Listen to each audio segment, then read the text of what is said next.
Welcome back. Well, the first Senate confirmation hearing takes place on Capitol Hill today. Defense Secretary Pete Hegseth, Pete Hegseth will appear before the Senate Armed Services Committee in just over an hour. A large group of Navy SEALs and veterans lining up outside the Senate building to support Pete Hegseth. They plan on packing as many veterans into the hearing room as possible. Two other hearings scheduled for today were postponed over alleged paperwork issues. Veterans Affairs choice Doug Collins rescheduled to January 21st, and Interior Secretary pick Doug Burgum moved to this Thursday. Meanwhile, Senate Minority Leader Chuck Schumer reportedly plotting to turn the hearings into a circus.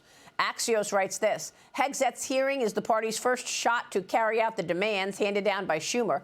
Skewer Trump's nominees and the MAGA brand. Here's Chuck Schumer yesterday on the floor. Over the next 4 days, over a dozen of the president-elect's nominees will testify in committee and make their case to the country. These hearings, in a very real way, are the opening salvo for holding the Trump administration accountable to the public. Joining me now is West Virginia Senator Shelley Moore Capito. She's the chairwoman of the Senate Republican Policy Committee and Environment and Public Works Committee. She's also a member of the Senate Appropriations, Transportation and Rules Committee. Senator, it's great to see you. Thank you so much for being here. Good morning. So what should we think about this? Chuck Schumer wants to turn it into a circus. What should we expect?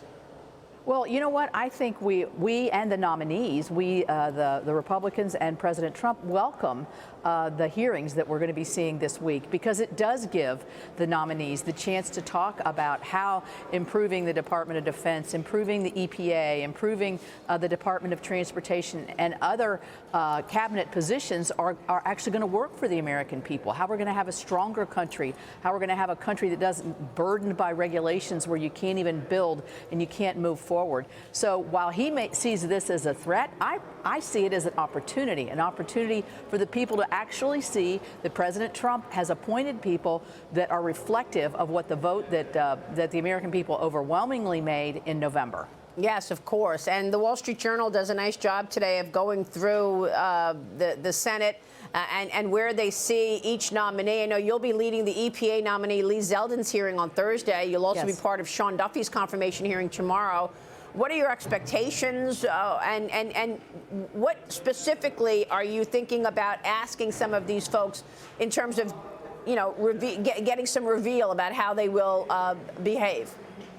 Well, I mean, Lee Zeldin, obviously he served here in the House, great representative from the state of New York. So by being a representative from New York, he's seen all different types of clean air, clean water issues and the best way to solve those problems. So we're going to talk about the regulatory environment that we've seen over the last 4 years in the EPA that's just loaded up with all kinds of climate issues that just stymie the ability to develop and grow. So we'll talk to him about that, also talk to him about transportation. We're going to have a big highway bill coming up and a water and wastewater resources bill coming up that's important, I think, to move the country along. And I think also he is very much aware of the impacts of what President Trump has said he wants to do in the permitting area and other areas that Lee Zeldin will be able to lead. And then on the transportation side, Sean Duffy, again, somebody that I know and that has served, I served actually on committee with him in the House. He also understands how government works, but I think part of the charge for both of these nominees is to cut through the bureaucracy, make things easier, workable, while maintaining clean air, clean water, and the environmental provisions that we as Congress have passed, and not loading extra things that really don't have an added benefit, but also stymie the ability and hold up the ability to move forward. Yeah, I mean, I mentioned the Journal piece because some senators have not discussed how they feel about certain people. I mean, you've got Pete Hegseth, you've got Tulsi Gabbard and Kash Patel among those that, you know, sort of sparked some debate. For sure, Mitch McConnell is a swing vote. Susan Collins is a potential swing vote. Utah's John Curtis, another swing vote. Do you have confidence that all of Trump's nominees will get through and get confirmed? You know, I think today will be a good marker on that. Certainly, Pete Hegseth's confirmation hearing today, we're going to see the tone that the Democrats are going to set, and you know, any extraneous information that they can they can put into the public record.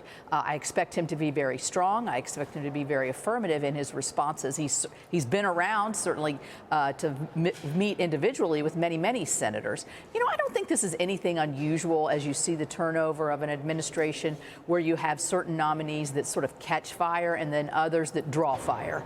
And so I look forward to these. I think it's going to be very enlightening because it's going to show the vision that President Trump has for certain departments through his nominees. Yeah, I mean, and all of this time you've been working on executing the Trump agenda and how to do it with your colleagues, and all of a sudden you get thrown an emergency situation in California. Our hearts break for those people who've lost everything. Speaker Johnson on the House side said he's open to putting conditions in place for aid for California wildfires in that latest reconciliation bill plan.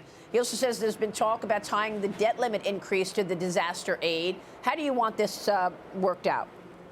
Well, first of all, I would like to express just my horror at what we see and the great empathy and sympathy with all the Californians. I mean, it really is unimaginable to if you look at the pictures, to see what's happened. And I do think in the aftermath of looking at this and reflecting at this, where did city and state and even federal agencies fall short to be able to protect so many people? But I think that, number one, the speaker is talking about, yes, aid to California will be on the agenda, as it will be much needed. But it will be a time to reflect to see, are some of these policies leading to the precarious situations that we have? I think that it will warrant a big and full discussion, and I don't think there's anything wrong with that. I don't think it should be misconstrued as a you can't have your aid and we're not going to help you unless you do everything we do. I think we have to look at it in a more comprehensive way to see the best way to prevent this from happening again. Well, look, you were very clear. President Trump has an open invitation to go speak with you and your colleagues, and he did so.